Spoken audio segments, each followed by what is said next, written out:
안녕하십니까 수험생 여러분 반갑습니다. 대산전기학원 윤홍준 강사입니다. 지금부터 2023년 3회 전기산업기사 실기 보건문제 해설을 시작해 보도록 하겠습니다.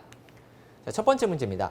다음 저압 가공 인입선의 높이에 관한 사항이다. 가로 안에 빈칸을 작성하시오. 자, 이 문제 지금 저압 가공 인입선의 높이 문제입니다. 그렇다면요. 우리 1차에서 그쵸, 한국전기설비규정, 전기설비 쪽이죠. 이쪽에서 아마 가공 전선과 인입선이 조금 혼동되셨을 수도 있습니다. 우리 가공 인입선 같은 경우는 가공 전선과 좀 다르죠. 특히나 저압을 치고 들어왔기 때문에 조심하셔야 돼요. 우리 가공 인입선 같은 경우는요. 저압과 고압의 높이가 다르죠. 자, 우리 항상 도로횡단의 도, 철도횡단의 철, 횡단보도교 위의 횡, 일반 기타상 1. 그리고 고압을 원래 먼저 잡는 이유가 고압 가공 인입선의 높이가 일반적인 저고압 가공 전선의 높이랑 똑같아서 그렇죠. 고압 쪽이 6, 6.5, 3.5, 5인데 우리는 저압일 때 얘보다 조금 낮아진다라고 해서 5, 철도횡단은 무조건 6.5, 좀 낮아진다 3, 낮아진다 4 이렇게 공부했습니다. 자, 그런데 다행히도 또 꼬진 않았어요. 지금 도로횡단 해놓고 기술상 부득이한 경우에 교통의 지장이 없는 경우는 제외하겠다. 만약에 교통의 지장이 주지 않는다. 그러면 더 떨어집니다. 3m로 떨어지는데 지금 같은 경우는 그게 아니죠. 그냥 이때 몇이냐. 도로횡단일 때. 그러면은 저압 쪽이니까 그렇죠. 5. 그리고 철도 또는 궤도 같은 경우는 무적인 답안 6.5. 어떻게 보면은 두 번째 거는 좀 보너스스러운 문제네요. 그래서 5m, 6.5m 체크해 주시면 되겠고요. 자, 다음 문제입니다. 주어진 조건을 이용하여 유접점 회로를 완성하시오. 자, 조건을 봤더니 전원 투입 시 GL 램프가 점등되고, 그러면은 GL 램프는 둘 중에 하나일 겁니다. 전원 표시등 또는 정지 표시등 둘 중에 하나일 거예요. ON을 누르면 전동기가 동작하고 자기유지가 되며 RL 램프가 점등되고 GL 램프는 소등된다. 아하, ON 눌러서 전동기를 돌렸더니 GL 램프가 소등됐네요. 그러면은 얘는 정지 표시등, 얘는 동작 표시등이 되겠네요. 그리고 THR 열동계전기가 동작하면은 전동기가 정지하고 RL 램프가 소등된다. 그렇죠. 회로를 끊어버리는 게 우리 열동계전기죠. 과부하계전기. 자, 오프를 누르면 전동기가 정지하고 GL 램프가 점등된다. 그렇죠. 오프를 눌러도 어쨌든 꺼진다. 또는 열동계전기가 동작해도 꺼진다. 그리고 이 문제 조건, 실제로 시험 문제에서 이러한 접점을 주어졌다고 합니다. 어떻게? 이렇게 ON, 이렇게 OFF, 이런 식으로 주어진 접점을 이용해서 푸는 것이기 때문에 대단히 어렵진 않으셨을 거예요. 자, 그러면 문제 보겠습니다. 지금 봤더니 메인 회로는 쭉 주회로는 되어 있고요. 내가 보조 회로만 완성하면 되겠네요. 자, 우리 항상 상단에는 뭘 넣는다? 그렇죠. 까먹기 전에 열동계전기 넣는다. 그래서 이쪽에다 열동계전기를 이렇게 THR을 일반적으로 넣어주시고 그리고 우리 오프는 모든 거를 끊어내야 되니까 나머지 회로들과 항상 직렬로. 자, 이쪽이 오프. 그리고 ON은 눌렀다 뜰 거니까 항상 뭘로? 그렇죠. 병렬로. 뭐와? 자기 유지와. 그리고 최초에 전원 넣으면은 이쪽에 불 들어오고 동작시키면은 어떻게 자기 유지 되면서 얘가 불이 꺼져야 되니까 누구의? 그렇죠. 바로 MC의 B접점을 이렇게 넣어주시면요. 기본적으로 우리가 많이 그리는 뭐예요? 그쵸? ON, 자기유지, 그리고 OFF 또는 열동계전기 끊어주고 바로 정지 버튼 B접점 넣는 일반적인 그림이 되겠습니다. 그래서 우리 수험생분들 이거는 평상시에 연습을 좀 많이 해두셨어야 돼요. 이러한 기본적인 회로들은요. 만약에 문제 조건이 없어도 온오프를 쭉 하고 자기유지를 채워야 되는 느낌으로 그리신다면 이러한 그림 꼭 만드실 수 있으셔야 됩니다. 항상 기본적인 그림들은 좀 연습을 해주셔야 되고요. 이거 말고도 뭐 있어요? 그렇죠. 인터록 접점 막 2개짜리 있으면요. 인터록 접점 이런 데 들어간다라는 거 그런 것도 하나 더 기억해 주시면 좋겠죠. 자, 다음 문제입니다. 그림과 같은 분기회로의 전선의 굵기를 표준 공칭 단면적으로 산정하여 쓰시오. 단, 전압 강하는 2V 이하이고 배선 방식은 교류 220V, 단상 2선식이며 후광전선 공사로 한다 라고 되어 있네요. 자, 그렇다면 문제 조건을 우리 뽑아내야 되죠. 일단 전압강가 주어졌고요. 볼트로 주어졌습니다. 이러면 좀 편합니다. 전압강가 율이 있으면은 어떠한 전압에다 전압강으로 곱해야 되는데 그냥 볼트로 주면 바로 넣으시면 되겠죠. 자, 그리고 배선 방식은 교류 220V, 지금 전압 주어졌고요. 단상 2선식이라는 조건, 그리고 밑에 봤더니 뭐가 주어졌어요? 그렇죠. 각각의 P값들이 주어졌네요.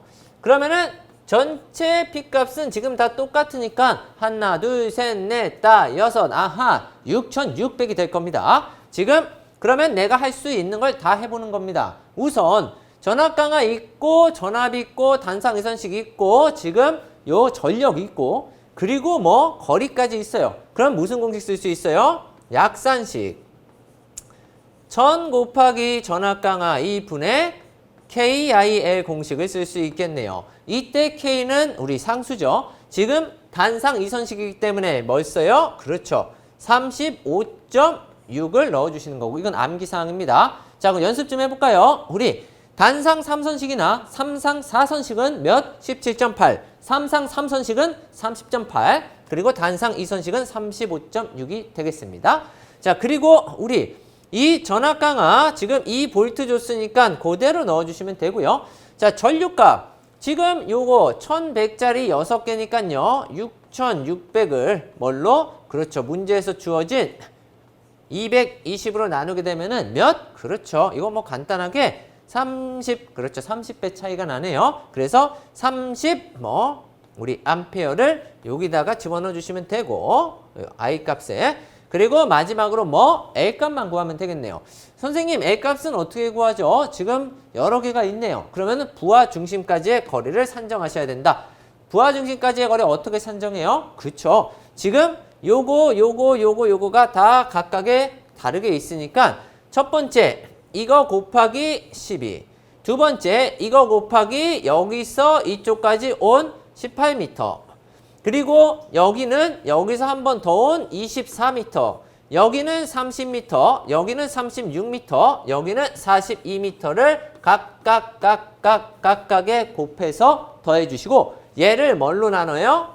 그렇죠. 모든 전력의 합으로 나누면 됩니다. 그럼 이게 어떠한 의미가 되냐? 실제로 지금 거리 미터와 그리고 그쵸. 와트 전력을 곱한 다음에 각각 합한 다음에 뭘로 나눴어요? 와트로 나누니까 뭐만 남게 돼요? 미터, 부하중심까지 우리 평균거리가 남게 됩니다. 그러면 이 식을 한번 보도록 하겠습니다. 자, 우리 제가 조금 전에 썼던 기본 공식들 35.6에 1002 그리고 요거 암페어, 그렇죠? 그리고 지금 부하중심까지의 거리는 1000 곱하기 12 그리고 18, 24, 30, 36, 41을 각각 해서 더해서 이걸로 나누면은 최종 27m가 나오니까 이 27m를 뾰롱 하고 넣어주시면 되는데 자, 넣었을 때 지금 14.42가 나옵니다. 그런데 우리 항상 적어도 이 정도 급 우리 2.6, 2.5, 4, 6, 10, 16 그리고 25, 35, 50 쭉 좀 어느 정도 한 50까지는 암기하시면 좋죠. 지금 얘가 나왔기 때문에 이거보다 상위값은 몇 짜리? 그렇죠. 공식 단면적 16짜리 선정, 16스퀘어 선정 이렇게 해주시면 되는 문제였습니다. 자, 여러분 문제 한번 보겠습니다. 60kW 역률 0.8 부하가 있습니다. 여기에 40kW의 역률 0.6인 부하를 추가했을 때 합성 유효와 무효 전력을 구하라는 얘기네요. 지금 결론은 뭐냐면 역률이 서로 다른 부하를 합성했을 때 유효분과 무효분을 찾으세요라는 얘기입니다. 근데 일단 부하 용량 자체를 킬로와트로 줬다는 것은 여기 주어진 용량 이 자체가 유효 전력이죠. 요게 60kg, 40kg 요 자체가 이미 벌써 유효 전력이 되겠습니다. 따라서 합성 유효 전력은 그냥 둘이 더하면 되죠. 그래서 100kW가 나올 거고요. 이제 우리가 무효분을 구해야 되는데 보통 우리가 무효 전력 구하는 방법은 기본적으로 P상 전력에 사인 세타를 곱하셔도 되지만 대부분 시험에서 P상분을 주는 게 아니라 유효분을 주기 때문에 우리는 탄젠트를 이용해서 P 탄젠트 세타 이렇게 구하는 거 아마 잘 알고 계실 거예요. 다시 한번 더 정리한다면 유효분에다가 탄젠트 코사인분의 사인을 적용하시면 요게 이제 무효분이 되는 거죠. 그러면 60kW짜리의 역률 코사인이 0.8이면 사인은 당연히 0.6이겠죠. 물론 여기 0.8에다가 사인을 이렇게 계산하셔도 되는데 보통 0.8이나 0.6은 특수값이니까 굳이 계산하지 않으셔도 바로 0.8분의 0.6 이렇게 하시면 되는 거고, 그 다음에 40kW짜리 역률이 0.6이니까 당연히 사인은 0.8이 되겠죠. 그래서 60kW의 탄젠트, 40kW에 역시 탄젠트를 적용하셔서 더해보시면 이렇게 98.333이 나오게 되겠습니다. 그럼 지금은 유효와 무효를 합성한 것만 물어봤으니까 이 두 개만 답하시면 되는 거고요. 만약에 합성한 피상분까지 물어봤다면, 자, 합성 피상전력도 구하라 이렇게 물어봤을 수도 있겠죠. 그렇다면 유효 제곱 100제곱 무효 98.33의 제곱 루트 이렇게 하시면 합성 피상도 구할 수 있는 거고요. 그 다음에 합성 역률 구하세요 이렇게 물어볼 수도 있겠죠. 역률은 피상분에 대한 유효분의 비가 역률이니까 여기서 계산된 합성 피상분 집어넣으시고, 그 다음에 유효는 아까 100kg라 했으니까 100을 넣으시면 역률도 우리가 합성해서 구할 수가 있겠습니다. 결론적으로 이제 0.8과 0.6 중간 어디쯤이 있겠죠. 그래서 이런 부분도 우리가 대처할 수가 있어야 되겠죠. 자, 이어지는 문제 보시면 이번엔 전격 출력이 37kW, 역률이 0.8, 효율은 0.82로 이렇게 운전하고 있는 삼상 유도 전동기를 V결선 변압기로 전원을 공급한다면 변압기 한 대의 최소 용량이 얼마냐라고 했고요. 변압기 전격 용량을 정해줬습니다. 일단은 부하가 전체 37kW고요. 우리 변압기 용량 구할 거니까 당연히 피상분으로 구해야 되겠죠. 그러면 킬로와트는 역률로 나눠야 피상분이 될 거고요. 효율을 줬을 때는 손실도 고려하는 거니까 결국 효율도 나눠줘야 되겠네요. 그럼 결국은 전체 부하의 용량이 얼마냐라고 한다면 37kW의 전동기 용량을 역률과 효율로 나눠주시게 되면 전체 부하 용량이 피상분으로 이렇게 나오게 되겠습니다. 자, 이만큼을 V결선으로 공급하겠습니다라는 건데 우리가 V결선은 변압기 한 대 용량의 루트 300까지 쓸 수 있는 거고, 이걸 통해서 이만큼을 공급하겠다라는 얘기는 결국 변압기 한 대 최소 용량은 얘를 루트 3으로 나눠주면 되는 거죠. 그래서 이렇게 루트 3으로 나눠줬더니 32.56이 나오게 되고요. 요건 최소 용량이니까 요 값보다 커야 된다는 거고요. 그러면 표준 용량에서 일단 30은 안 되겠죠. 그러면 그 다음 용량인 50을 선택하셔서 정답은 50 kVA라고 적어주시면 정답이 되겠습니다. 자, 이어지는 문제는 간단하게 전압에 대한 명칭을 물어보는 문제가 되겠습니다. 좀 생소했던 문제가 되겠는데요. 첫 번째는 여기 빈칸을 메꾸는 거죠.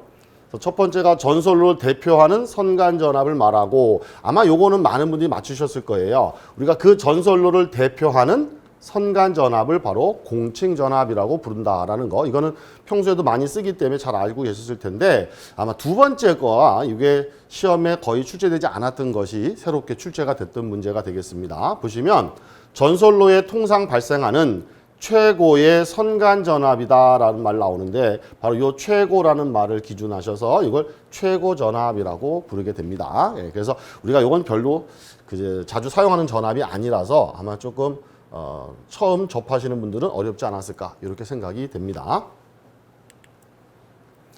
자, 다음 이어지는 문제 역시 빈칸에 괄호 넣기 문제가 되겠습니다. 이번엔 유도장에 관한 문제가 되겠는데요. 아래 유도장에 대한 설명을 보고 빈칸에다가 어떤 유도장인지 종류를 쓰세요 라고 되어 있네요. 일단 유도장에 그러면 크게 세 가지죠. 전자유도, 정전유도, 그 다음에 고조파 유도장애가 되는데, 일단 전자유도 그러면 바로 상호 인덕턴스 때문에 생긴다는 것, 즉 자속에 의해서 생기는 거죠.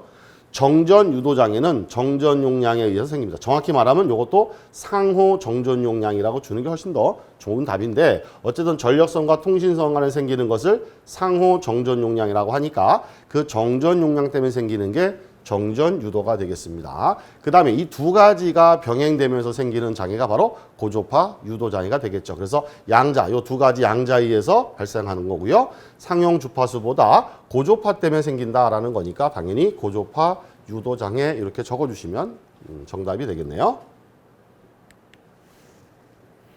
자, 그 다음 이어지는 문제는 이제 지선에 관한 문제가 나왔습니다. 보통은 공사기사에서 출제가 잘 되는 문제인데 이제 간간이 이렇게 전기산업기사나 전기기사에도 나오는 문제가 되겠어요. 자, 문제를 보시면 그림과 같이 지선을 가설하여 전주에 가해지는 수평장력 880kg을 지지하려고 합니다. 이때 4.0mm 철선을 지선으로 사용한다면 몇 가닥으로 하면 되겠느냐? 단 4mm 철선 한 가닥의 인장 하중이 440이고요. 안전율은 2.5로 하겠습니다. 라는 거예요. 일단 그림을 보시게 되면 요 전주의 장력을 받고 있는 곳까지 있고 높이가 8m, 그 다음에 지선이 땅에 매립된 지점까지 가로 수평거리가 6m입니다. 그 여기가 가로가 6m, 높이가 8m라면 결국 요 지선의 요 길이는 빗변의 길이가 되는 거니까 밑변 제곱, 높이 제곱의 루트가 돼서 결국 10m가 된다는 거 알 수 있겠죠. 6대 8대 10이니까 그죠? 자, 이때에 우리가 이 지선, 이 전주가 여러분 보시는 왼쪽 방향으로 880kg의 힘을 받고 있대요. 그럼 가장 이상적인 건 뭘까요? 이 힘의 크기와 똑같은 힘으로 반대 방향으로 당겨주는 게 가장 이상적인 거가 되겠죠. 그런데 이 반대 방향 공중에서 전선을 지탱하고 있을 수가 없다 보니까 요 힘을 대신해서 땅에다가 이렇게 지선을 매립했다는 겁니다. 그러면 요 지선에 작용하는 힘이 있겠죠. 얘가 당겨야 되는 힘. 이걸 우리가 지선 장력이라고 하고 얘를 보통 T0 그리고 실제 요 당기는 힘을 장력 T라고 한다면 요 T와 요 T가 같은 거니까 요게 880이라고 보시면 돼요. 그럼 이쪽으로 당기면 880으로 당기면 되는데 지선을 통해서 이렇게 당길 거니까 그럼 요 당기는 힘은 880은 아니겠죠. 그럼 얘가 얼마냐라는 건데 보통 지선 공식할 때 공부하시는 분들이 이게 코사인이냐 사인이냐 자꾸 뭐 혼동하시고 계세요. 근데 우리 혼동할 필요가 없는 게 출제자가 시험에서 여기를 세타로 줄 거냐 여기를 세타로 줄 거냐에 따라서 코사인으로 적용할 수도 있고 사인이 될 수도 있는 겁니다. 그러니까 이건 신경 쓰지 마시고 뭘 신경 쓰시면 되냐면 결국 요 T0와 T의 비를 따지시면 돼요. 그 요 T라는 건 결국 밑변과 마찬가지니까 결국 우리가 지선에 작용하는 장력 T0와 실제 장력 T의 비는 결국 요 지선에 대한 빗변과 밑변의 비와 똑같다라고 아시면 됩니다. 그럼 빗변이 10m고 밑변은 6m니까 요 비율이 10분의 6이 되면 된다는 거고요. 이때 지선에 작용하는 장력 T0를 구한다면 요게 나오니까 얘가 들어가서 나눠지면 되는 거고 결국 나눈다는 거는 역수를 곱하면 되겠네요. 그럼 6분의 10에다가 T를 곱하면 된다는 거죠. 이때 T가 바로 얼마냐? 880입니다. 그럼 880을 집어넣게 되면 6분의 10에다가 880 이렇게 곱해주시면 결국 이 지선이 지탱해야 되는 장력이 나온다는 겁니다. 이 값이 얼마 나오는가 봤더니 계산 결과 1466.67kg이 된다는 거예요. 그러니까 방금 말씀드렸듯이 지선과 평행하게 반대로 당기면 880만 당기면 되는데 비스듬하게 지선 쪽으로 당겨야 되니까 훨씬 큰 이만큼의 힘이 필요하다라는 거예요. 그런데 이만큼의 힘을 갖다가 4mm짜리 철선으로 우리가 지탱할 건데 철선 한 가닥이 440kg니까 그럼 총 몇 가닥이 필요합니까? 그러면 440으로 나누면 되겠죠. 근데 이때 주의하실 것이 바로 안전율이 주어졌다는 거예요. 여기 안전율이 2.5로 하세요. 이 얘기는 안전을 위해서 우리는 2.5배 더 확대해서 계산하겠다 이 뜻이에요. 그렇다면 결론은 지선이 필요한 이만큼의 힘에다가 안전을 위해서 2.5배를 취하고 지선 한 가닥의 장력 440으로 나누면 최소 필요한 가닥수가 8.33 가닥이 나오게 되는 거고요. 소수점은 생길 수가 없는 거니까 반드시 절상하는 거죠. 그래서 총 9가닥으로 우리가 시설해야 되겠다라는 것이 정답이 되겠습니다. 그래서 여기 사인 세타로 지금 적혀 있지만 이게 꼭 사인이 아니라 코사인이든 사인은 상관없다는 거예요. 이건 사실 안 줘도 됩니다. 그래서 요 지선의 장력과 실제 수평 장력의 비가 빗변과 밑변의 비와 똑같다라는 것만 여러분이 잘 숙지하시면 되는 문제가 되겠습니다.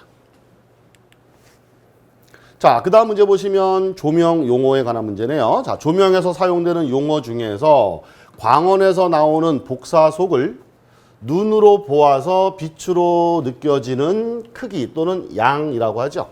그러니까 우리도 눈으로 봤을 때 빛의 양이 많은지 적은지 그게 바로 뭐예요? 밝으냐 어두냐를 눈으로 판단하게 되는데 그 눈으로 보았을 때 판단되는 빛의 양을 우린 바로 광속이라고 부르죠.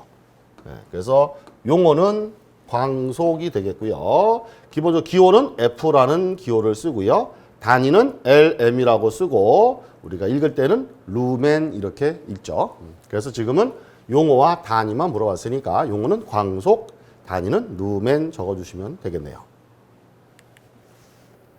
자, 그 다음 문제 보시게 되면 100kW 설비 용량 수용가에 부하율이 60%, 수용률은 80%일 때 1개월 동안의 사용 전력량이 얼마냐? 1개월의 날짜는 30일을 기준하라 그랬어요. 지금 보시면 부하율을 줬고요. 수용률을 줬습니다. 우리가 기본적으로 부하율의 개념은 원래 최대 전력에 대한 평균 전력을 비교한 게 부하율이죠.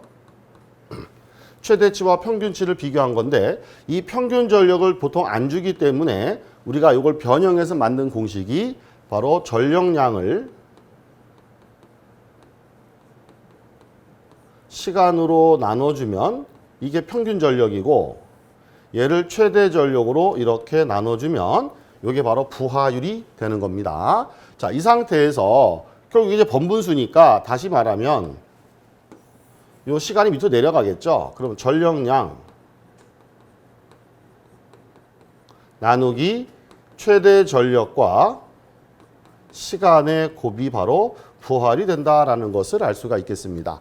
자, 이 상태에서 전력량을 구하고 싶어요 라고 한다면 최대 전력과 시간을 곱한 값을 넘겨서 부하율하고도 곱해버리면 되겠네요. 한마디로 쭉 곱하면 된다는 거예요. 그런데 최대 전력을 안 줬죠. 설비 용량만 줬습니다. 그럼 설비 용량이 부하 설비가 100kg가 있다면 그중에 우리가 최대 전력이란 수용률을 적용한 값이 바로 최대 전력이 되는 거죠. 수용률이라는 개념이 설비 용량 가운데 얼마를 최대로 쓰느냐 이 비율이 바로 수용률이니까 그럼 결국 여기 최대 전력이라는 것은 설비 용량에다가 수용률을 곱한 값이 된다는 거고 그러면 설비 용량의 수용률을 곱한 거에다가 시간도 곱하고 다시 넘겨서 부하율까지 곱해버리면 전체가 바로 전력량이 된다 그 얘기입니다. 자, 여기까지는 여러분이 개념 정리만 해두시면 되고 답안지에 쓸 필요는 없는 거죠. 그럼 결론은 줄줄이 다 곱한다는 얘기예요. 그래서 결국은 전력량은 자 100kW라는 설비 용량에다가 그 다음에 수용률 60%니까 0.6을 곱하시고 그 다음에 부하율 80% 바뀌었네요. 수용률 80% 부하율이 60%. 어차피 뭐 앞뒤 바뀌어 상관없으니까요. 그래서 수용률, 부하율 다 곱해 주시고 그 다음에 최종적으로 시간까지 곱하시면 되는 거니까 시간은 한 달 30일에 24시간 곱해서 전체를 계산기 눌러주시면 34,560이 나오게 되겠습니다. 자, 이 문제는 지금 단순하게 이렇게 나왔지만 우리가 다른 문제에서 보시면 이런 부하율이라든가 또는 수용률이라든가 이런 관계에 대해서도 물어볼 수 있는 거기 때문에 항상 이런 개념들은 좀 잘 정리를 하고 계시는 게 좋겠습니다. 자, 이어지는 문제 보시면 콘덴서 3개를 선간전압 3300 주파수 60Hz 선로에 델타로 접속했답니다. 델타 접속했다라는 거예요. 자, 이때에 60kVA가 나오도록 하려면 콘덴서 한 개의 정전 용량은 얼마가 되겠느냐. 자, 일단 여러분께서 먼저 알아두실 것은 우리가 콘덴서의 충전 용량 구하는 공식이 있죠. 자, 충전 용량을 구할 때 콘덴서가 Y 결선되어 있는 경우 델타 결선되어 있는 경우 두 가지는 숙지를 하고 계셔야 됩니다. 자, 일단 Y 결선일 때는 그대로 오메가 C의 V제곱이 될 거고요.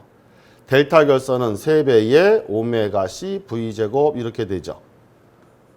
그래서 우리가 콘덴서는 델타 결선되어 있을 때가 충전 용량이 3배 크다. 뭐 이런 얘기 많이들 숙지하고 계실 거예요.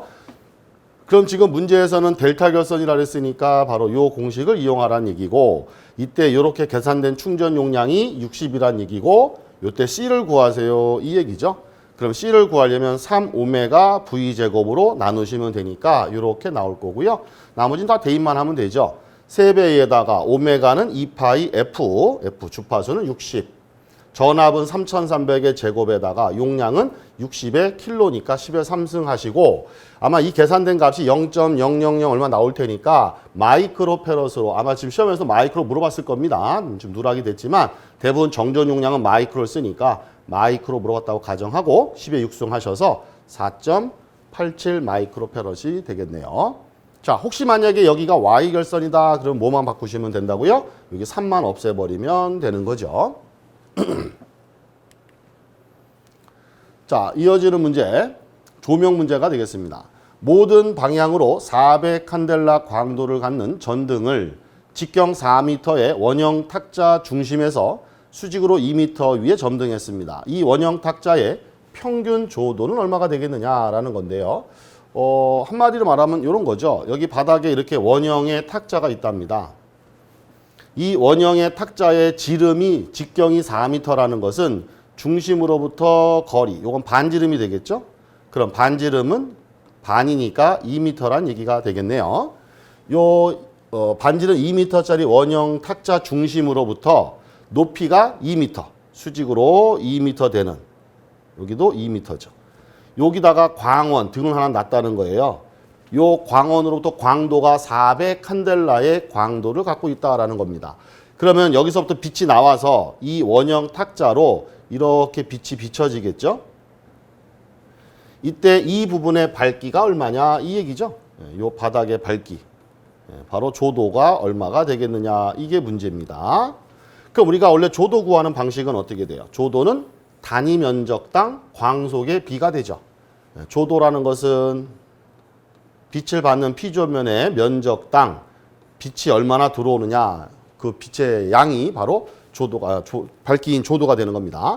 그 여기 면적이라는 건 여기 원형 방의 면적인 거고, 이 원형 방은 원의 면적이니까 파이 r 제곱이 되겠죠. 그래서 파이 r 제곱 이렇게 계산하시면 원의 방의 면적이 되는 거고, 그러니까 원형 탁자죠. 원형 탁자 면적이 되는 거고, 그 다음에 여기 F라는 건 이제 광속이 되는데, 요게 지금 문제에서 안 줬어요. 광속을 주면 좋은데 광도를 줬죠. 그럼 우리가 광속을 구하는 방법은 입체각에다가 광도를 곱한 만큼이 바로 광속이 되겠습니다. 이때 입체각은 요 원뿔에 대한 입체각이니까 여기 입체각을 말하는 거죠. 여기가 오메가가 되겠습니다. 그럼 원뿔의 입체각은 어떻게 되느냐? 바로 2파이의 1 마이너스 코사인 세타, 이게 입체각이고요. 여기다 광도 i를 곱하시면 된다. 그럼 결국 파이는 약분되니까 없어지고 나면 r 제곱분의 2에다가 1 마이너스 코사인 세타의 i만 남게 된다 그거죠. 그럼 코사인 세타를 구하시면 되는데, 그때 코사인 세타는 자, 여기를 세타라고 봤을 때 요게 반지름이 2m죠? 2m, 높이도 2m라면 요 빗변의 길이는 피타고라스 정리에 의해서 2의 제곱 루트가 될 거고요. 여기가 세타니까 코사인 세타는 얘랑 비교한 게 코사인이 되겠죠. 요게 코사인 세타가 된다는 겁니다. 그래서 r의 제곱에다가 2배의 1 마이너스 코사인 세타 하시고 광도 400칸델라를 곱해 주시면 전체 조도가 나오게 되겠습니다.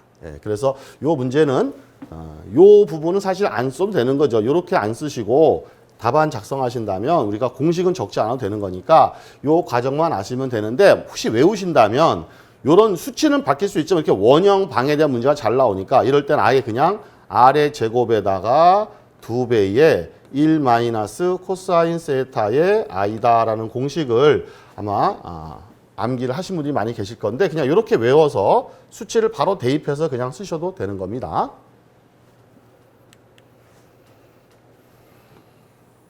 자, 다음 이어지는 문제 보시게 되면 단상회로에서 ABCD점 중에서 전원을 공급하려고 할 때 전력 손실이 최소가 되는 지점을 구하랍니다. 자, 손실이 최소가 되는 지점이 A, B, C, D 중에서 어디가 되겠느냐 이 얘기인데 우리가 전력 손실이라는 게 자, 여기다가 잠깐 써볼게요. 우리 보통 전력 손실이 기본적으로 I 제곱에 R로 구한다라는 거 알고 계시죠? 그럼 지금 R은 각 구간마다 다 똑같은 저항이 들어있고 1오음으로 계산하랍니다. 그럼 얘가 1이라는 건 얘는 변할 일이 없는 거니까 상수라고 보시고 결국 전류에 따라서 손실이 영향을 받게 되는 거니까 전류가 변수가 된다는 거예요. 그러면 내가 A, B, C, D 어느 지점에서 전류를 공급할 때 이 선로의 전류값이 어떻게 분포되는지만 찾으시면 되는 거죠. 그 밑에 부하를 보니까 왼쪽부터 30, 20, 50, 40A 쓰고 있다고 합니다. 그때 이제 전류값을 찾는 게 제일 관건이죠. 그럼 첫 번째 A 지점으로 우리가 전기를 공급한다라고 가정을 해볼게요. 그러면 요 배전선에 흐르는 전류만 봐야 됩니다. 이 부하측으로 들어간 전류는 상관이 없죠. 예를 들면 여기 부하 30A 전류가 이쪽으로 갔다가 다시 이렇게 오는 게 아니지 않습니까? 공급점에서 그대로 30A 들어가는 거니까 나머지 얘를 제외한 이 배전선에 이렇게 흐르는 전류는 요 전류가 얘도 공급해야 되고 얘도 줘야 되고 얘도 줘야 되니까 다 더한 값이 되겠죠. 그러면 얼마예요? 20에 50에 40이니까 90에 110이 되겠네요. 여기 110A가 흐른다는 얘기고 그 110A 중에서 B점에서 20A가 부하로 빠져나가면 그 다음에 BC에 흐르는 전류는 요 두 전류의 합이니까 90A 될 거고요. 그 다음에 여기 흐르는 전류는 다시 50이 빠져나가고 40A만 흐를 거라는 거예요. 그러면 결국 A점에서 전력을 공급했을 때 배전선의 각 구간에 흐르는 전류는 요 값이 된다는 거고 이걸 가지고 전력 손실을 계산하면 되겠죠. I 제곱에 R, I 제곱 R, I 제곱 R을 다 더하시게 되면 됩니다. 그래서 그게 계산해 보시면 이렇게 나온다는 거죠. 요게 첫 번째 구간에 흐르는 전류, 요게 다 합하면 110이라는 얘기죠. I 제곱에 R, 요게 두 번째 구간의 전류 90, 그 다음에 세 번째 전류 해서 계산기를 눌러보시면 얘가 21,800W가 나오게 됩니다. 자, 그럼 마찬가지로 다시 앞으로 가서 이번에는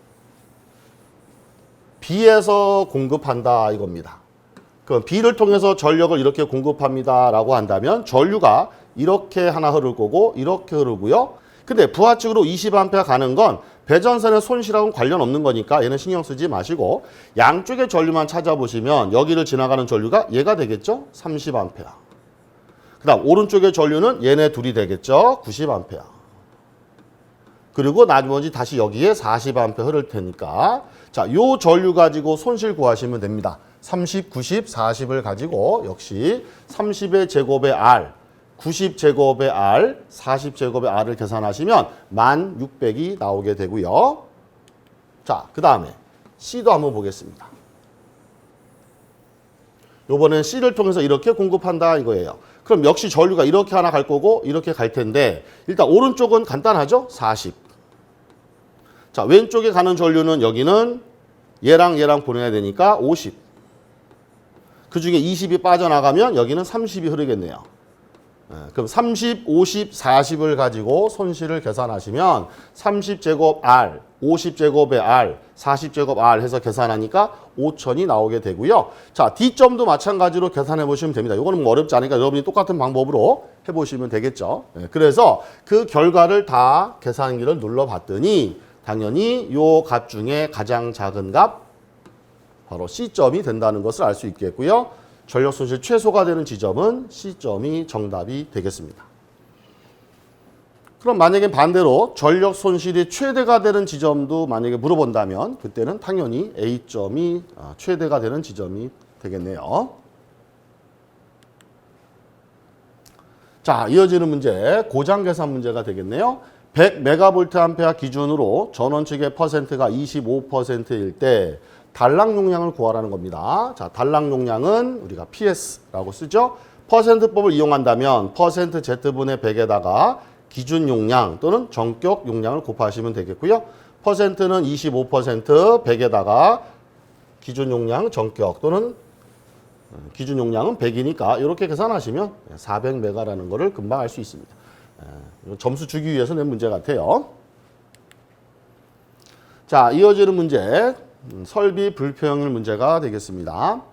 그림과 같이 단상 3선식 110에 220인 경우 설비 불평률은 몇 %가 되느냐라고 했는데, 자, 이렇게 항상 설비 불평률이 나오면 우리는 무조건 피상전력을 기준한다는 걸 먼저 아셔야 됩니다. 여기 킬로와트가 아니라 피상전력으로 계산한다는 거 명심하시고요. 그 다음에 중성선을 기준하셔서 중성선하고 A 사이에 있는 부하, 그 다음에 중성선과 B 사이에 있는 부하를 먼저 각각 합성해 보는 거죠.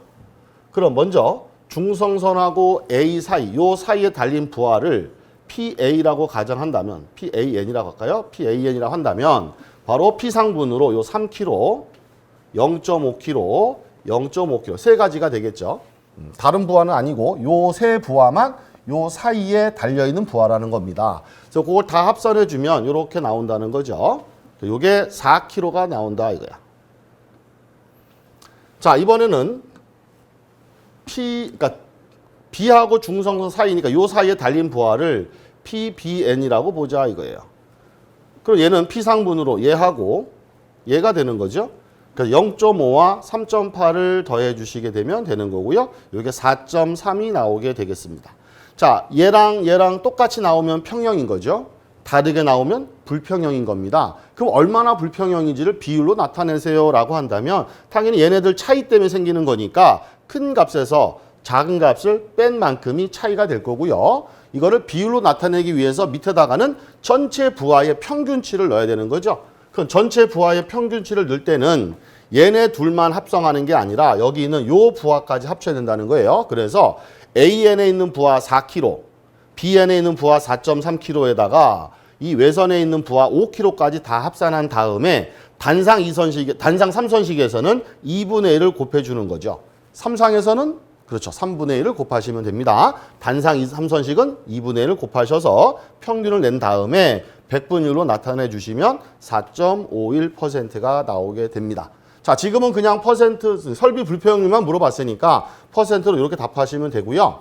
만약에 기준에 비해서 이 설비가 지금 양호하냐 불량하냐라고 물어본다면 단상 3선식의 설비 불평률 기준은 40% 이하로 유지하는 게 원칙이죠. 따라서 지금 훨씬 낮은 4.5%니까 설비는 매우 양호하다라고도 우리가 답할 수 있겠습니다. 지금 이 부분은 물어보진 않았지만 혹시 물어본다면 이렇게 답하시면 좋겠어요. 자, 그 다음 이어지는 또 역시 조명에 관한 문제인데요. 역시 이번에는 좀 굉장히 문제들이 쉬운 문제들이 많이 나왔는데요. 이것도 굉장히 쉬운 문제죠. 2000 루멘의 광속을, 자, 광속을 줬습니다. F죠. F, 광속 F가 2000 루멘. 이때 전등 30개를 사용합니다. 전등 개수 N이죠. N이 30등. 그러니까 100제곱미터 방에다가 설치했답니다. 100제곱미터는 면적이죠. 방의 면적은 100제곱미터. 자, 이때 전등의 조명률이 0.5, 조명률이 U가 0.5. 감광 보상률은 1.5, 감광 보상률이 1.5. 자, 감광 보상률의 역수가 보수율이죠. 그러니까 뭐 어차피 이거 역수하면 얘 나오는 거니까 둘 중에 하나만 사용하시면 되는 거고요. 이때 평균 조도 구하세요. 그럼 조도는 2가 얼마냐 이 얘기입니다. 항상 이렇게 조명 문제 나왔을 때 가장 기본되는 공식이 펀데스죠. 펀데스.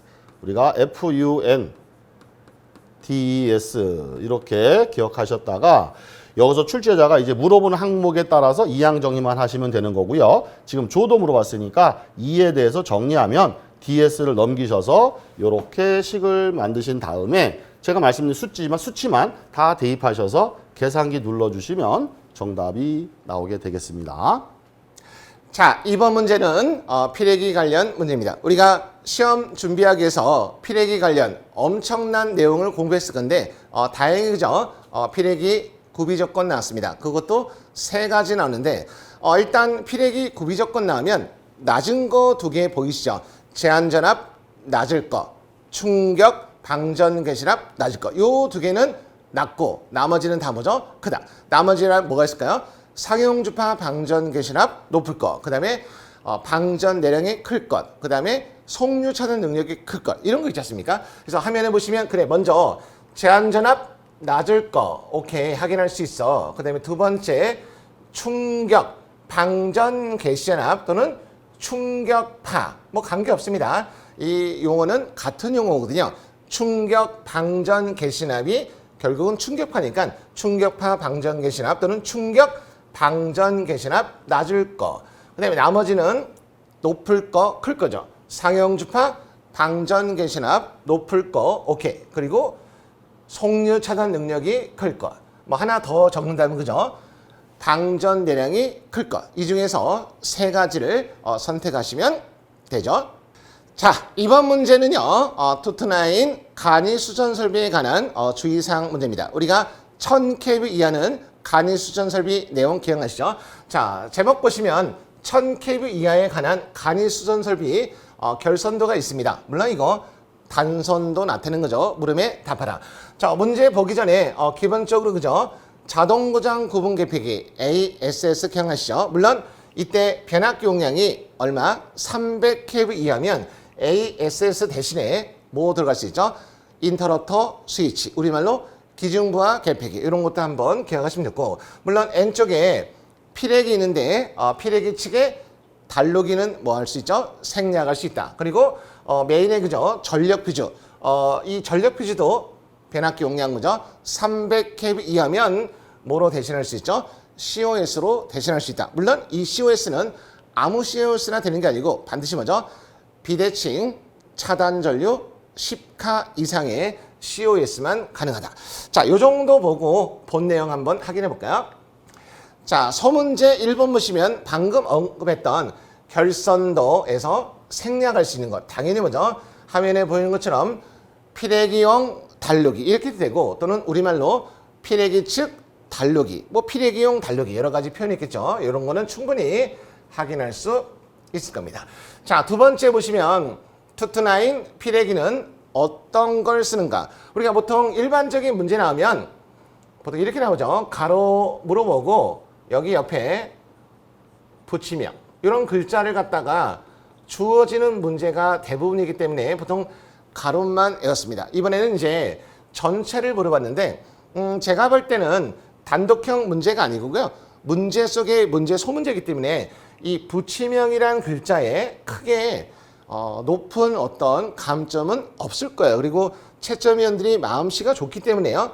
적어도 디스커넥터 여기는 이제 전체적인 답이니까 또는 아이솔레이터 이렇게 두 개를 쓰고 있는데 일반적으로 그죠? 둘 중에 하나 정도만 쓰면 점수 나오죠. 그리고 디스커넥터 쓸 때 영어 쓸 때 그죠?